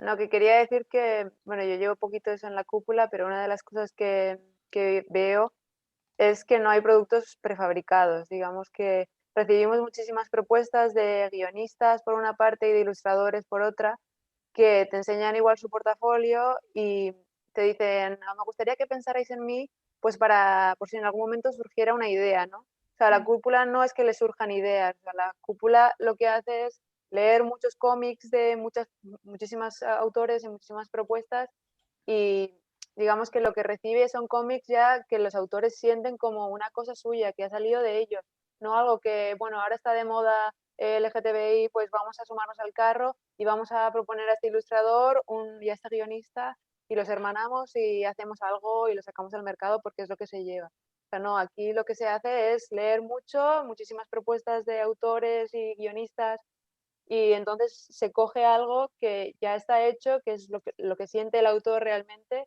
y es lo que, digamos, lo que luego creamos, ¿no? O sea, creamos libros a partir de eso, pero no unas ideas que bueno, ahora mismo se lleva esto, pues es lo que vamos a vender y no sé, y eso es lo auténtico, digamos, del sello.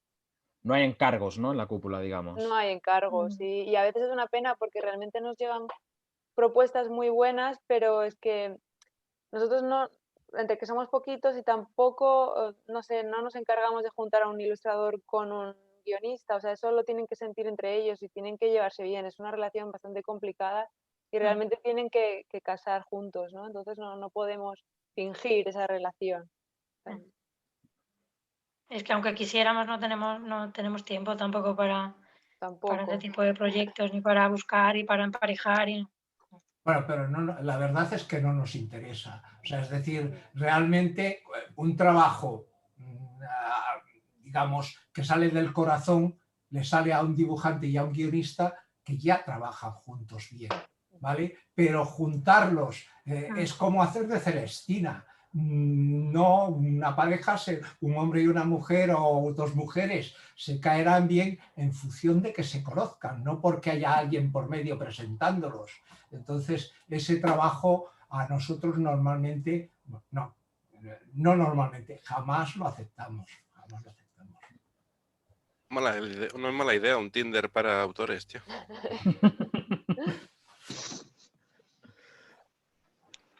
Pero en cambio sí que tenéis que hacer, o sea, a veces habéis tenido, ¿no?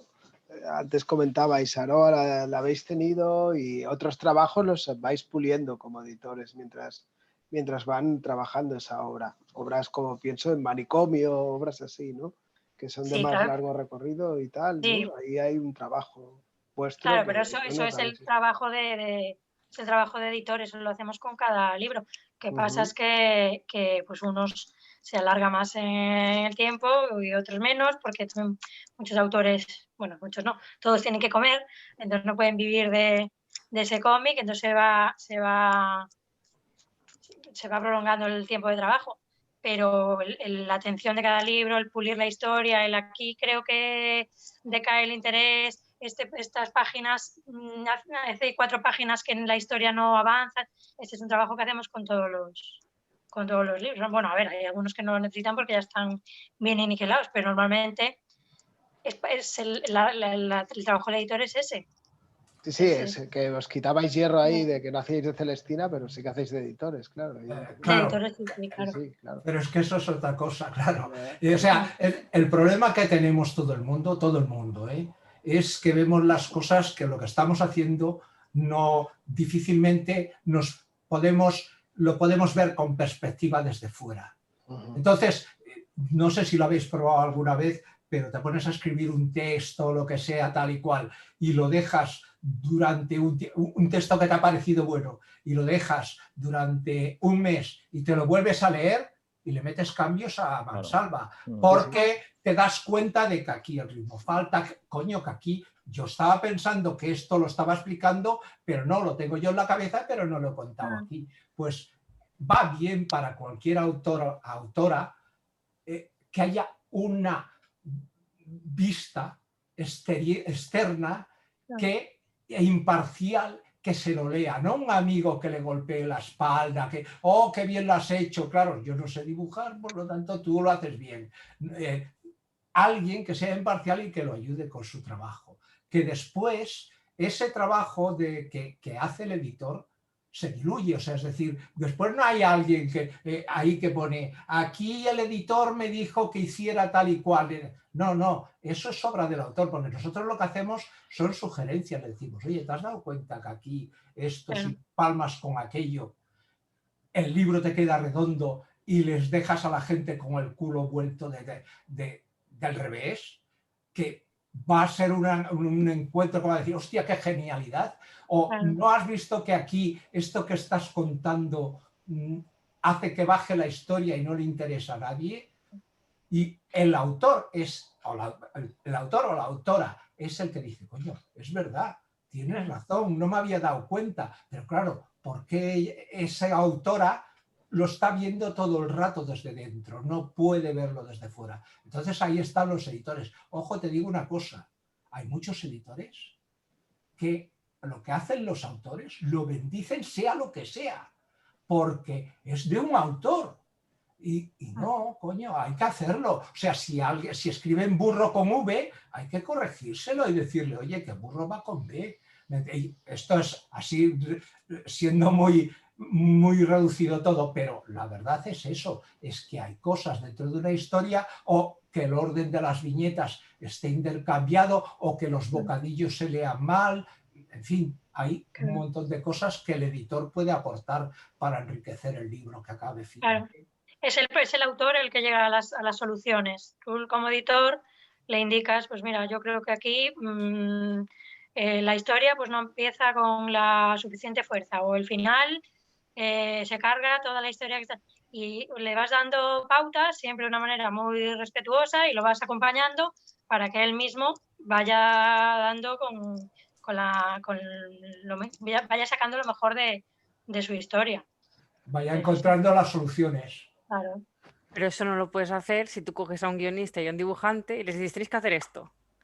Porque si tú les impones eso, digamos, unas pautas, ellos, aparte de que si no se conocen y no tienen ese feeling que llevan de bagaje, se van a sentir siempre forzados y siempre se van a sentir condicionados por el editor y incluso por su compañero. Es decir, el guionista pensará, ¿esto le irá bien al autor? Porque no conoce el tipo de autor el tipo de dibujo que hace o lo que sea. Se sentirá cómodo haciendo esto y luego el ilustrador sentirá lo mismo. Estoy representando bien lo que el guionista está plasmando. Por eso la cúpula nunca acepta ese tipo de trabajos porque el autor y el guionista, si no es la misma persona, tienen que tener una simbiosis, como las algas estas del mar y tal, ¿no? Que, o sea, tienen que fusionarse y trabajar bien juntos. Y eso no es una cosa que puedas crear tú, no puede ser artificial. Y se nota cuando es artificial y tú lees un cómic así, lo notas, porque el dibujo no fluye con la historia. No, Claro, no a ver, fluye a la vez. cuando decimos que no funcionan, también es un poco que no nos funcionan a nosotros, porque nosotros buscamos otro tipo de historia más personal, y entonces si es así una unión forzada sí que no es nuestro tipo de proyecto. Para editoriales más grandes o más mainstream o con otro tipo de libro en mente o que van a otro público, sí, pero en nuestro caso no. Claro, es que nosotros hacemos cómic de autor, no hacemos cómics de superhéroes, no hacemos mangas, no hacemos otra serie de cómics que hacen otros editores y que está muy bien que se haga. Y esa gente son artesanos que hacen muy bien su trabajo. Pero para el cómic de autor, aquello que te sale de dentro y tal, no funciona. Es lo que dice Iris. Si te presentan un trabajo, un autor, un dibujante y un guionista, tiene que haber una simbiosis, tiene que haber un entendimiento. Si no, como cómic de autor no funcionará. Funcionará como una novela de otro tipo, pero no el tipo de cómic que queremos hacer nosotros. Hablando de autores, hay otra cosa también que creo que define mucho a la cúpula y es la relación que tenéis con ellos y con ellas. A lo largo del tiempo ha habido autores muy importantes que habéis tenido que quizás cuando el mercado del cómic ha empezado a virar hacia la novela gráfica y han entrado grandes editores literarios, ¿no? Grandes grupos editoriales en el negocio, no habéis podido mantener en vuestro catálogo, ¿no? Como Charles Burns o como Daniel Clowes. Pero, sin embargo, otros que son absolutas estrellas del cómic de autor, como los hermanos Hernández o como Peter Buck, los habéis podido mantener. O Chester Brown, por ejemplo, han querido seguir con vosotros y habéis publicado todas las obras o casi todas las obras de esos autores. Y yo creo que eso tiene mucho que ver con la relación que establecéis con ellos, ¿no? No sé si desde dentro lo veis igual. Sí, en la mayoría de los casos es cierto que es por la relación de los autores. Es más, esos autores que has mencionado que nos han robado otros editores, digo robado, lo digo con todas las palabras bien hechas, porque esos editores, cuando nosotros los editábamos en Brut, a esos autores se reían de nosotros. Decían, pero los frikis estos, qué cómics de mierda que hacen, ahora no, ahora como dan pasta, pues eso. Pero sí, digamos, ten en cuenta que la mayoría de los autores, esos que hemos perdido, los hemos perdido porque hemos dejado de tener una relación directa con ellos. Porque sus obras han pasado a estar en manos de agentes. Que los agentes pues dicen, a ver, aquí una puja, aquí el señor da 1.000 euros, aquí, no, por allí me ofrecen 1.500. Entonces, eso funciona así. Y evidentemente contra eso nosotros, contra las chequeras no podemos pelear. Nosotros hubiéramos querido conservar a Barnes en nuestro catálogo, hubiéramos querido conservar a Daniel Clowes, etcétera, pero no podemos luchar contra esas ofertas. De hecho, nosotros cuando queremos publicar algo de un autor, nuestra oferta siempre es honrada. Nunca echamos a la baja. Hacemos una oferta que hacemos las cuentas de cuánto cuesta el libro, tanto de derechos de autor, etcétera. Y la oferta ya siempre es de buenas a primeras la correcta. Entonces, cuando a veces la gente nos dice, oh, no, es que tal, nosotros le decimos, esa es nuestra oferta. Si no os interesa, allá vosotros, pero nosotros no vamos a subirla. Y a veces, 4 o 5 meses después, nos llama la gente, hola, oye, es que el autor dice que no, que es que prefiere publicar con la cúpula, que no sé qué. Bueno, ojalá sea cierto eso de que el autor quiere publicar con nosotros, pero la mayoría de las veces es que esa oferta no existía. pero es facilísimo coger y hacer en una puja, coger y decir, no, es que me ofrecen no sé cuántos. ¿Quién te lo ofrece? Ah, no puedo decirlo. Pues, evidentemente puedes estar pujando contra ti mismo. Yo creo que igual lo que Emilio también se refiere es que no queramos pagarle más a los autores, sino es que muchas veces te tienes que endeudar si quieres pagarles más. O sea, tienes que ser un poco consciente de cuál es el dinero que entra en tu casa para poder sacarlo. No puedes abarcar muchísimo. Entonces esa es la cuestión, que muchas veces no podemos entrar en esas ofertas porque es que nuestra infraestructura no da para eso. No es que tú no quieras pagarle más al autor.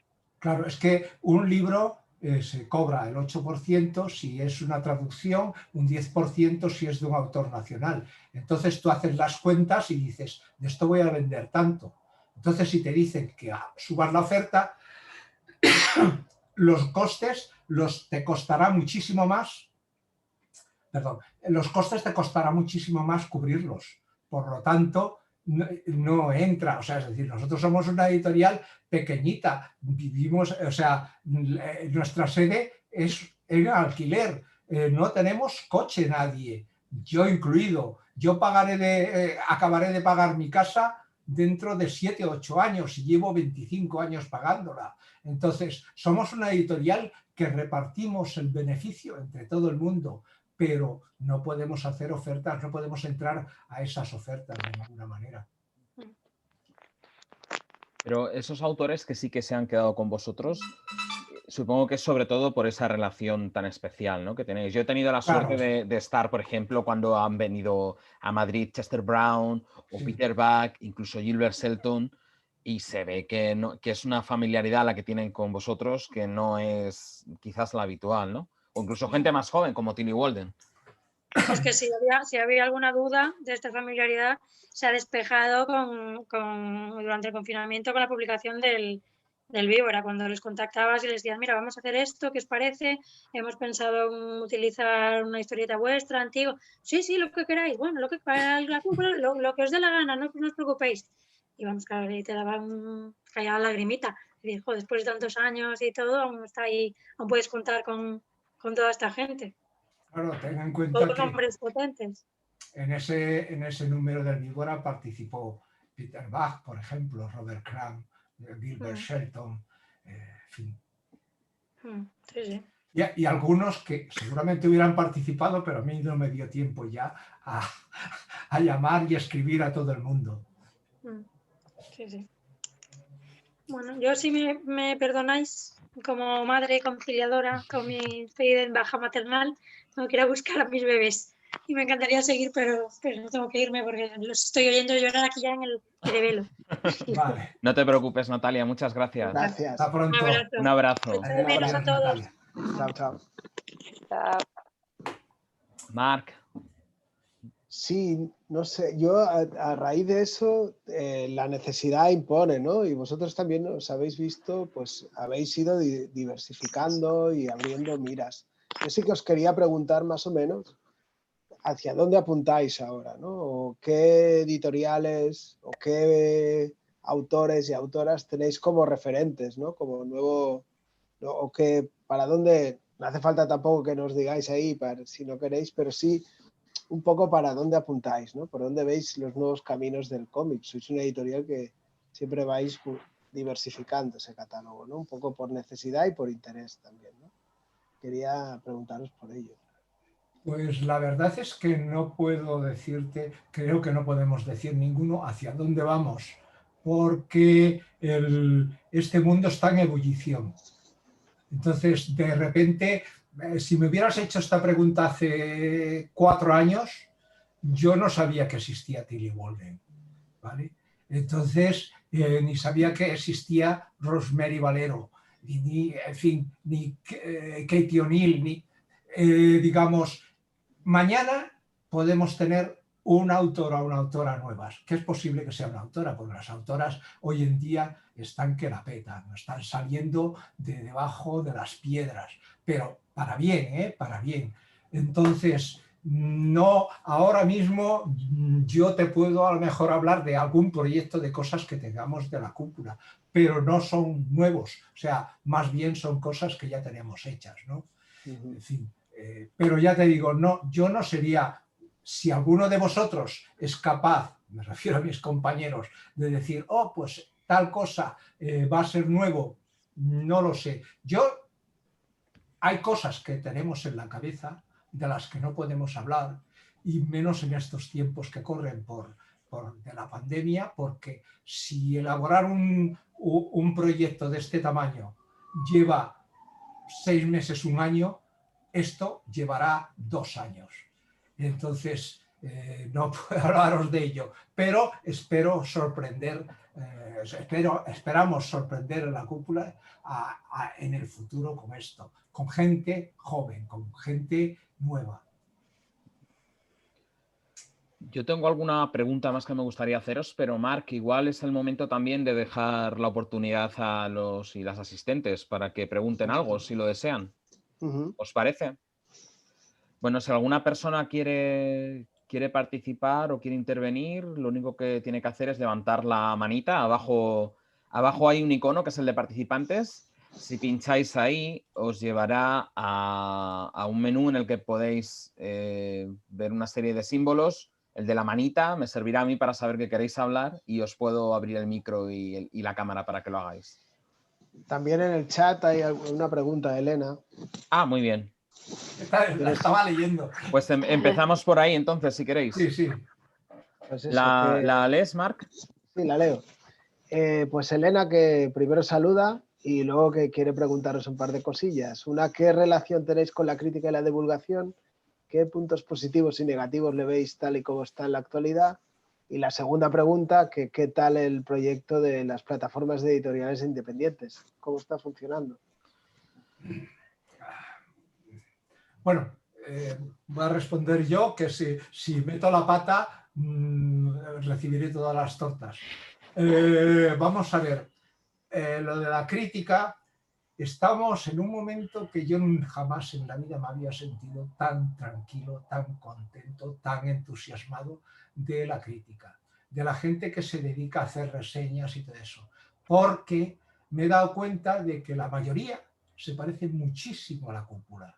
Es decir, son gente que quiere tanto el mundo del cómic, que lo da todo, casi la mayoría de las veces desinteresadamente, porque detrás prácticamente no hay dinero. Entonces yo francamente estoy muy, muy, muy, muy contento de la relación con la crítica. O sea, es decir, es que me siento, digamos, como remero del mismo barco que la crítica. Y la cúpula, por lo tanto, lo mismo, ¿no? Con respecto a la segunda parte, que es ¿qué tal el proyecto de las plataformas editoriales? Es embrionario.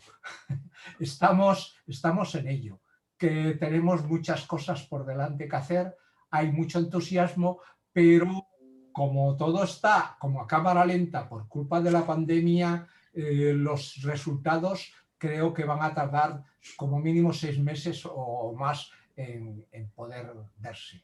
Pero la verdad es que todos nos llevamos muy bien, nos lo pasamos bien juntos en los chats que tenemos y tal, y la mayoría de las cosas estamos al 100% de acuerdo. Y entre ellos una de las cosas que a mí me parece el mejor, y si no yo no hubiera formado parte o sea, la cúpula no hubiera formado parte de esto, hubiera sido digamos, el respeto por el trabajo del autor. Ese es uno de nuestros principales puntos, que decidimos que si no se respetaba el trabajo del autor, si no se pagaba su trabajo, si no se respetaba, que no podía pertenecer a la asociación. Y después el otro es que, en principio, aunque somos esa plataforma, lo que buscamos no es el beneficio propio, sino el beneficio de todo el sector. Es decir, desde nuestro trabajo vamos a intentar que lo que hagamos sea bien para todos, no solo para las pequeñas editoriales que formamos este grupo. Si quieres explicar, Emilio, discúlpame, si nos quieres, nada, una pinceladilla de qué es la plataforma, porque igual hay gente aquí en en el auditorio que no sabe bien Bueno, de qué va. La plataforma es el PEIC, Plataforma de Editores Independientes de Cómic, y está formado por pequeños editores independientes, sin ligazón con grandes editoriales, no los ha comprado ningún grupo ni nada, y entonces a raíz de la pandemia decidimos juntarnos todos. No voy a mencionar a nadie. Bueno, pues es que el problema es que si me pongo a mencionar somos 11 y me voy a dejar a alguien y no quiero olvidarme a nadie, ¿no? Pero digamos, lo que intentamos es remar eso en el mismo barco y hacer, por ejemplo, una de las cosas que queremos hacer es pequeños salones del cómic por toda la geografía española. Entonces, evidentemente, es lo que os decía, esto en este momento es inviable, en este momento. Pero es una de las cosas que nos gustaría poder hacer. Perfecto. Sigo con las preguntas, Gerardo, si quieres, que Sí, hay más. bueno, estoy viendo que hay un saludo, ¿no? Hay de Miki para Iris, que dice que hace demasiado que no se pasa por la tienda. Y me vais a permitir también que transmita saludos al equipo de la cúpula de José Ángel Ares, que me lo ha dicho por Twitter hace un momento que no se podía conectar. Ya nos verá grabados. Sí, Aroa tampoco se ha podido conectar. Lo han intentado Aroa y Rosa, pero no. Sí, Aroa está aquí. Sí, lo pone. escrito un mensaje, Ha escrito. sí. Acaba de escribir. Por ahí. Ah, pues mira, fantástico. Joder, cómo os Debe echo de ser menos. el- Estoy aquí como una abuela con los ojos llorosos. Yo quiero que Vale, vuelva al vale. Brut. Os he puesto también un enlace a una noticia donde se explica el nacimiento de la plataforma, por si alguna persona quiere profundizar en PEIC, que lo pueda ver. Gracias. Pues voy a preguntar, me salto la de Torino, la podemos dejar para más adelante. Y si voy con la de Julia, que pregunta, primero saluda a todo el mundo y luego os quería preguntar por cómo gestionar las traducciones. Si lo hacéis siempre internamente o si no, cómo contratáis a los traductores de vuestros proyectos. ¿Puedo contestar yo? Espera, ya contesto yo y aprovecho para despedirme porque yo no tengo hijos, pero tengo 2 perras que me están mirando y que quieren ir a la calle. A ver, las traducciones, la mayoría de autores, como bien hemos dicho, nunca hemos olvidado el fondo. Entonces, hay muchos autores de fondo que siguen publicando cosas como Peter Bach, como los hermanos Hernández, etcétera, etcétera. Toda esa gente lleva toda la vida teniendo una voz. Con una voz me refiero a un traductor. Entonces, en la cúpula siempre hemos sido muy fieles a mantener ese autor porque conoce perfectamente al personaje, conoce sus coletillas, sus manías, etcétera, etcétera.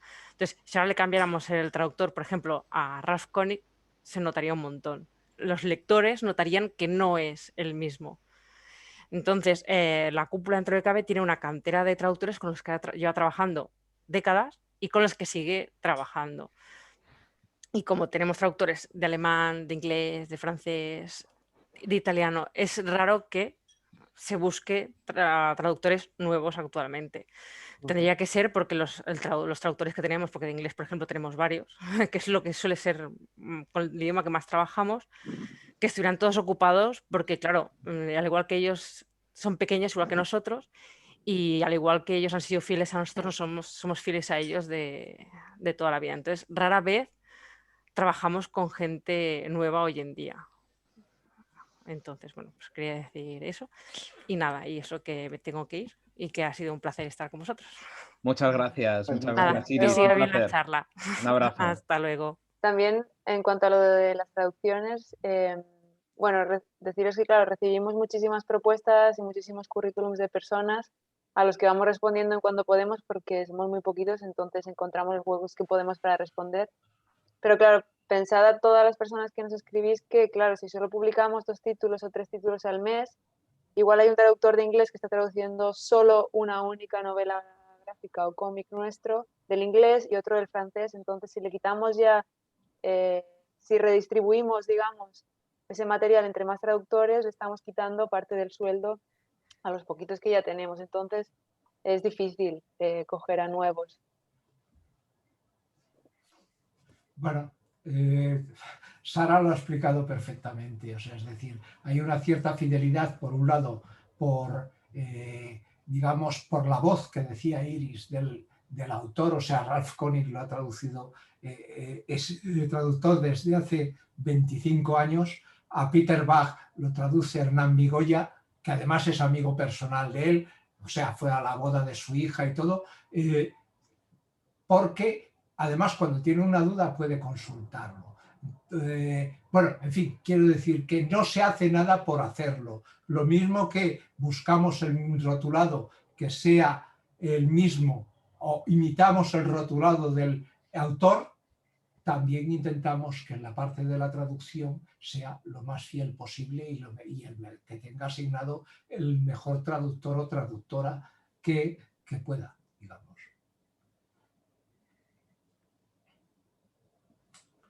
Hay una pregunta de Marc Mascaró también. ¿La leo yo, Marc? Sí, lee, si quieres. Vale, dice, quería preguntar un poco a propósito del ritmo acelerado del mercado que comentabais antes y de la pregunta sobre la crítica que hacía Elena, si como editorial os sentís leídos y si es así, si os sentís bien leídos. Pregunta conmigo, ¿eh? A ver, nos sentimos leídos y además cualquier libro que vendamos, solo uno, ya es un orgullo para nosotros. Por el otro lado, la crítica, no la acabo de entender bien la pregunta, pero nos sentimos bien tratados por la crítica y creo que merecidamente, porque hacemos las cosas eso con, digamos, con honradez, con sencillez, de la mejor manera posible, y creo que la crítica eso lo percibe. O sea, es decir, si hay alguien más preparado para entender esas cosas, creo que es los críticos, por lo que os he dicho. Si es que estamos en el mismo barco, si lo hacemos, o sea, hay momentos que nosotros tenemos el agua al cuello y que decimos, coño, ¿de dónde vamos a sacar el dinero para esto? Porque nos la hemos jugado. Nosotros, yo te diría una cosa, os diría una cosa. No sé si respondo ahí, pero creo que es interesante saberlo.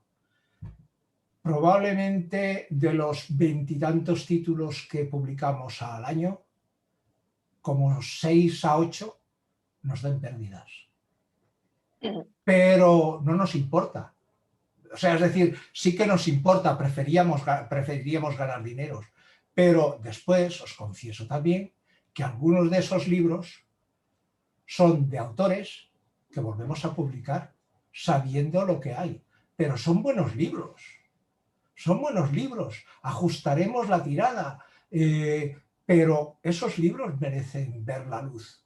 Entonces, no, el motivo no es el dinero. Y creo que eso hay mucha gente, o sea, Iris lo sabe porque ella es librera, pero hay más libreros que hay gente que viene cada mes a su librería, y yo sé que a otras, y dice, todos los libros de la cúpula. Y se lleva todos los libros de la cúpula.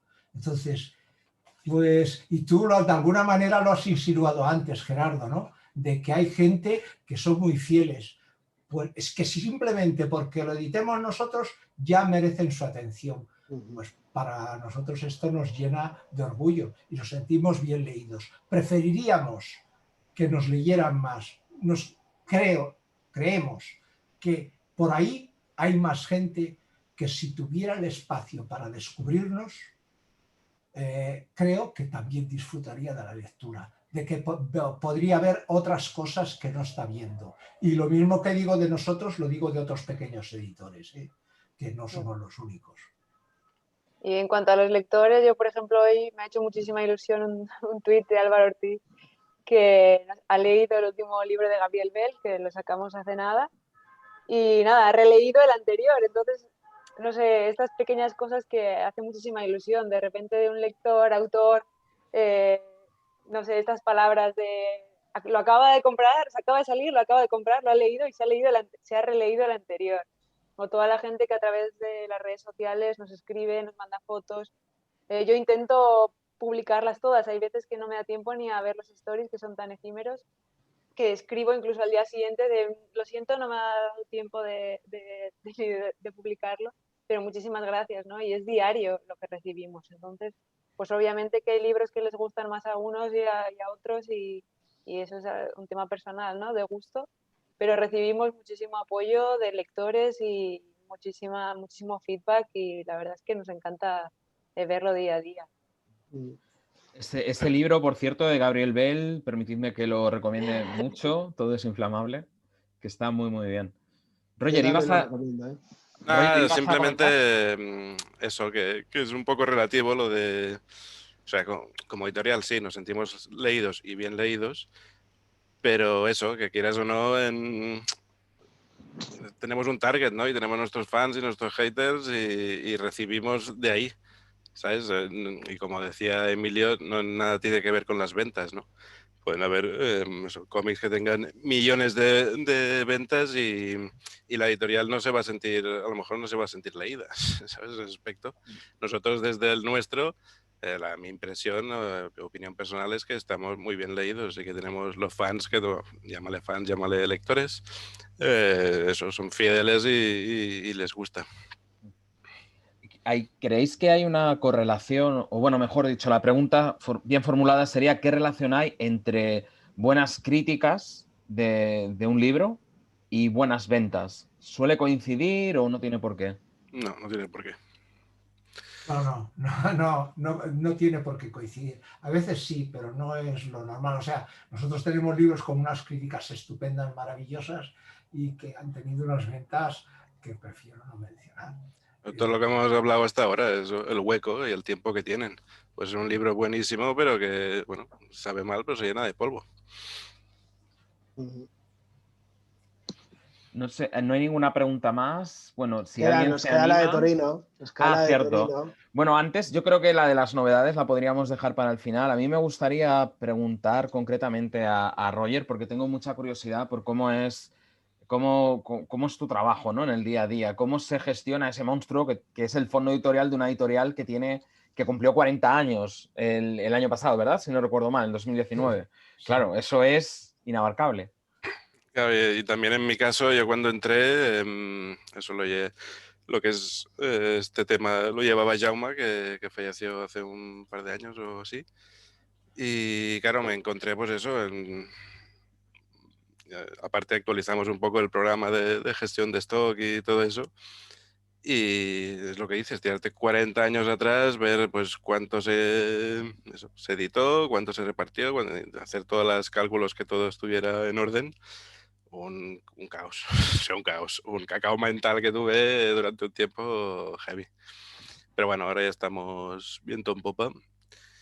Y eso, a ver, sí, tenemos mucho fondo, pero al final está controlado. Al final he conseguido coger las riendas. Pero sí, tela marinera. Claro, es que nosotros, nuestro fondo, en principio nosotros tenemos como 300 títulos vivos constantemente.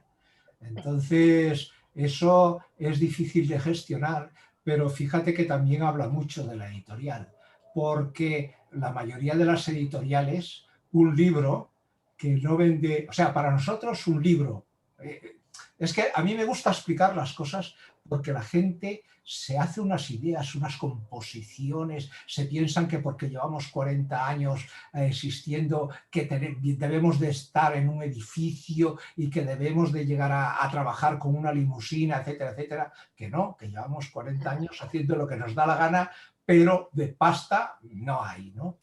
Entonces, me olvidaba cuenta de qué venía esto. Ay, madre mía. Lo del fondo editorial. Del fondo. Lo de gestión de... Bueno, no, de la cantidad de títulos que tenemos. Es que eso significa que nuestros títulos se van vendiendo. Y por el otro lado es, para nosotros, vender 200 ejemplares de un libro al año, 200 ejemplares, es un éxito. Pero esto para una gran editorial es una mierda. O sea, vender 200 ejemplares de un libro es una mierda, por lo tanto, no van a apostar. Una de dos. Ahora, como ya está, no se puede saldar porque los precios son ridículos, los destruyen. Pero para nosotros, apostaríamos por ese libro y seguiríamos manteniéndolo en el catálogo y renovando contratos y pagando liquidaciones anuales, etcétera, etcétera. Pero a una gran editorial eso no le sale a cuenta. Eso, digamos, es algo de lo que yo he dicho antes con respecto a publicar con un gran editor o publicar con un pequeño editor que va a apostar por tu libro y va a intentar tenerlo en todas las librerías durante todo el año, ¿no?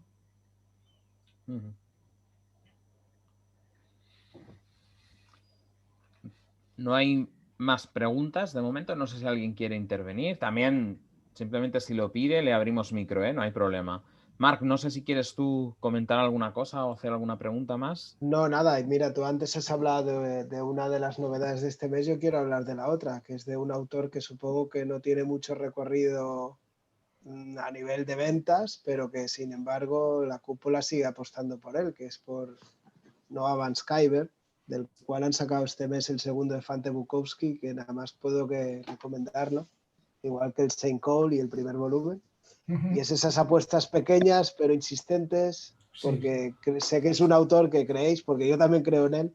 Es un gran autor, uno de los grandes herederos del cómic independiente de los 90 y que creo que vende poquito, pero que ahí seguís y dale que dale. Cubrimos gastos y creo que con el tiempo empezaremos a ganar algo de dinero, pero también es uno de los autores de los que hablábamos antes por el respeto. Fíjate que Noah también participó en el Víbora para Supervivientes. Exacto. ¿Vale? Exacto. Nos dio 2 historietas y nos ofreció alguna cosa más y dijimos, no, es que no nos cabe ya tanto porque tenemos que traducir, rotular y todo eso, era un trabajo, pero sí, nos gusta apostar por lo que es bueno. Si vende o no, pues oye, eso ya es harina de otro costal. Lo que voy a aprovechar, porque esto es algo que no hemos tocado muy a fondo, bueno, no hemos tocado casi, es dentro de las cosas que estamos haciendo en el futuro y que llevamos haciendo en el presente, es lo de la restauración de obra, ¿no? O sea, no sé si habéis visto el libro de Gallardo, de Perronic, pero eso nos ha llevado 3 años de trabajo, pero porque Gallardo prácticamente no conservaba originales. Creemos que hemos conseguido uno. Entonces, todo eso se ha restaurado a partir de los fotolitos, de la impresión que utilizamos para la revista El Víbora, lo cual da, si alguien sabe un poco del tema, otra pista sobre cómo es la cúpula. Nosotros guardamos todos los fotolitos de todas las revistas que publicamos y de todos los libros que publicamos. A medida que los vamos escaneando, los vamos relegando quizás a un segundo término, pero siguen ahí las cajas por si acaso. O sea, tenemos unas estanterías enormes. Marc creo que las ha visto, que se lo hemos enseñado. Gerardo, como no ha querido venir por aquí, pues no hemos podido hacerlo. pero eso, conservamos todos los fotolitos. Entonces, de alguna manera, aconsejo a la gente que, aunque no se lo compre, le eche un vistazo al libro de Perronic para que vea que está reproducido como si hubiera hecho a partir de los originales. Y ese es un trabajo impresionante que yo del que me siento muy orgulloso. Y creo que Gallardo también, que creo que no se lo creía que íbamos a conseguir eso. Hombre, sí que tenéis, Emilio, sí que ha quedado pendiente, que es ese recuperar el patrimonio, que es algo que incluso yo tenía ahí una pregunta pendiente que era, ¿os habéis planteado en algún momento, ¿no? Hacer como ha hecho Fantagraphics y recuperar los 100 primeros Víboras, ¿no? Y hacer ediciones facsímil, sería la bomba, ¿no? Pero es un trabajo de recuperar, ya está soplando, ya te veo soplar. Sí, el problema principal no sería los fotolitos porque los tenemos. El problema principal sería que los derechos de autor, que ¿cómo los recopilas? ¿En libros? ¿En facsímiles? ¿En fascículos? ¿Qué venderíamos? 1000 ejemplares. Reparte los derechos de autor de 1000 ejemplares entre 64 páginas del primer número. ¿A cuánto ha tocado? ¿A 30 euros? ¿O 40 euros? Y tienes que ponerte en... y además, por el otro lado y algunos pudiera ser que te dijeran que no, o algunos pudiera ser que ni los localices. Bueno, hay autores que lamentablemente han fallecido ya también, claro, que sería un tema... En el número 1 publicaba Spain Rodríguez, que murió hace 2 años, ¿no? En fin, eso sería más que complicado. Creo que eso se quedará para cuando eso sea dominio público o alguien así, a alguno de mis herederos que quiera hacerlo o algo así. Pues yo también querría reivindicar esa labor que hacéis recuperando todo el material de aquella época del Víbora. Por ejemplo, habéis publicado también un recopilatorio de historias de Pons, Alta Tensión, hace no mucho. Estáis también recopilando The Fabulous Freak Brothers de Gilbert Shelton. Sí. Hicisteis una edición maravillosa de Narcoma también con las páginas restauradas. Sí. Yo creo que todo ese material, no sé qué salida comercial puede tener hoy en día, pero me parece que es de justicia que esté recuperado y accesible, ¿no? a todo el mundo, no solo al que se pueda permitir ponerse a rebuscar en el mercado de segunda mano para conseguir las primeras ediciones. Sí, no, la verdad es que eso a mí me gustaría poder hacerlo con todo, pero las cosas de Palacio van despacio y ya te he explicado que el libro de Gallardo ha llevado mucho tiempo. La Narcoma llevó también mucho tiempo. Peter Pan llevó muchísimo tiempo también. Entonces todo eso no puedes coger y ponerte ahí, guau, guau, porque el trabajo que se invierte no se puede pagar. O sea, las horas que se invierten en ese trabajo, si las pusieras en el coste del libro, el libro costaría, yo qué sé, pues el de Perroni costaría 100 euros, por ejemplo. Tú puedes poner ese libro a 100 euros. Entonces lo haces porque recuperas algo que, en concreto, lo hago yo personalmente ya para no contar como gastos nada, pero es algo que lo ves, ese libro lo ves y habrá gente, yo pienso que habrá gente que dirá, coño, pero esto lo ha dibujado, el autor lo ha dibujado hace 5 años, porque esto es innovador, esto es la rehostia. Bueno, pues ponerlo al alcance de la gente para que pueda ver que no se inventó todo ahora, ¿vale? Y habrá más cosas, ¿eh? Lo que estamos trabajando en Juan Jarabajal de Mediavilla, pero también va despacio como todo, o sea, es decir, eso lo voy haciendo a salto de mata. Después Roger en algunos casos, en alguna restauración, también me ayuda con los negros de los dibujos, etcétera. En fin, es lo que decimos, todo el mundo hacemos un poquito de todo. Y Roger tiene mucha mano para las líneas, para el dibujo. Algo que he estudiado que puedo aplicar aquí. ¿Hay alguna novedad para 2021 que nos podáis adelantar así a modo de primicia? Bueno, si puedo hablar de... Spoiler alert. Uy, no, eso no lo digas, no lo digas. Es broma, es broma. No, vinieron, bueno, una pareja de autores, uno vasco y otro chileno, y ofreciéndonos la adaptación al cómic de Bernardo Achaga, de Memorias de una vaca. Entonces el guionista es amigo personal de Achaga y ha escrito el guión, es guionista aparte de cine, de cortos. Y bueno, nos enviaron 5 páginas y enseguida fui corriendo a la habitación de Emilio y le dije, mira esto, bueno, tiene muy buena pinta, entonces estamos trabajando ahora en ello y esperamos que en unos meses pueda salir. Así que es una de las novedades, apuestas fuertes, vamos.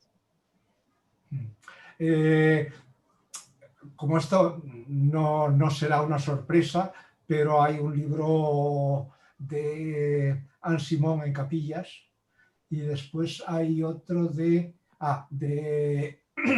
sé, ya sabréis cuál es, de Jaime Hernández, que es Tonta, que saldrá en enero, febrero, una cosa así.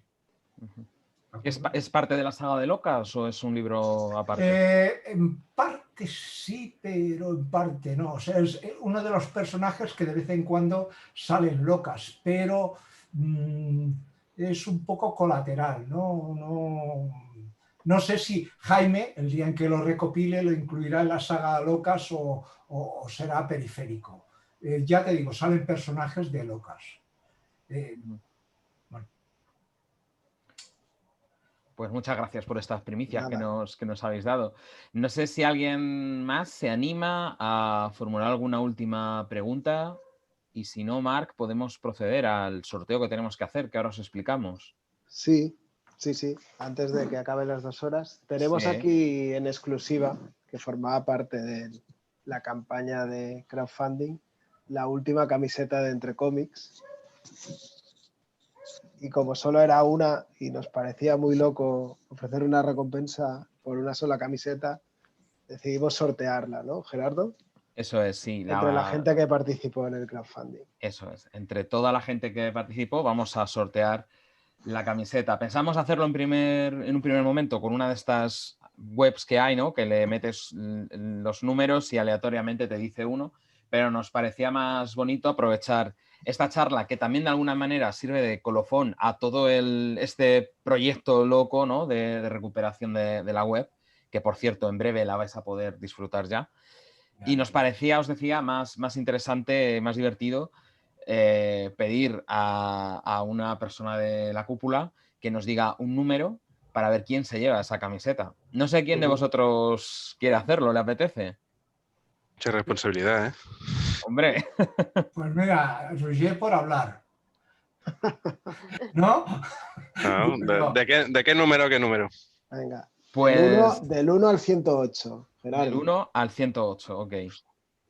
107. 107, vamos a ver, entonces tenemos aquí, le ha tocado a Carlos David Serrano, que no sé si está aquí, pero si no, pues nos pondremos en contacto con él para darle la buena noticia de que le ha tocado la última camiseta que queda en el mundo de Entre Cómics. Talla Muchas L. gracias. Talla L, bueno, claro, no se puede escoger, obviamente, es la que hay. Claro, es lo que hay. Jodido, ¿eh? Seguro que le ha tocado al gordo. Lo siento. Esa pregunta que habéis dicho de Torino para el final, ¿nos la habéis hecho ya? Es Las esa, novedades. es la de las novedades. Ah, Sí, vale, sí, vale. es la de las novedades. Bueno, de propina, pero madre mía, es que esto tendría que callármelo. Ay, Emilio, ¿qué vas a decir? Lo de Baby Yoda no. Nada. A ver, dentro del trabajo de restauraciones, yo no sé si lo sabéis, pero a mí adoro los clásicos de Estados Unidos y los españoles también, pero estamos trabajando en un clásico que casi nadie se atreve con él. ¿Qué? ¿Lo digo, Sara? Sí, claro. Yo creo que es notición. Crazy Cat. Wow. Así se han quedado las caras, crazies. Pues bueno, ¿qué vamos a decir? Hostia, dicen. Estupendísima noticia, vamos, me parece alucinante. La Más que nueva nada edición porque- de Fantagraphics, la nueva, esta más de tamaño más gigante, ¿o qué? Sí, el tamaño aún no está definido y aunque la base es el trabajo de Fantagraphics, nosotros por nuestra cuenta tenemos fotografías, reproducciones de mejores que algunas de las páginas de Fantagraphics. Entonces, creo que nuestra versión, aunque traducida, probablemente sea la mejor que se haya editado hasta la fecha.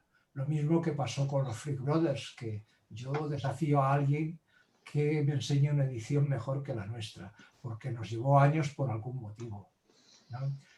Bueno, pero Crazy Cat, en concreto, vaya, para mí, cruzo los dedos para que funcione bien, aunque me temo que nos vamos a pegar una leche de escándalo, porque esa admiración la tenemos 5 o 6, pero no sé si habrá más gente, ¿no? 9 del chat lo han comprado ya. Bueno, y vamos a decir el trabajazo que se está pegando Rubén Lardín traduciéndolo. Me imagino, porque es una locura. Está creando un diccionario propio para el libro, así que no le vamos a mover ni una coma, que no se preocupe.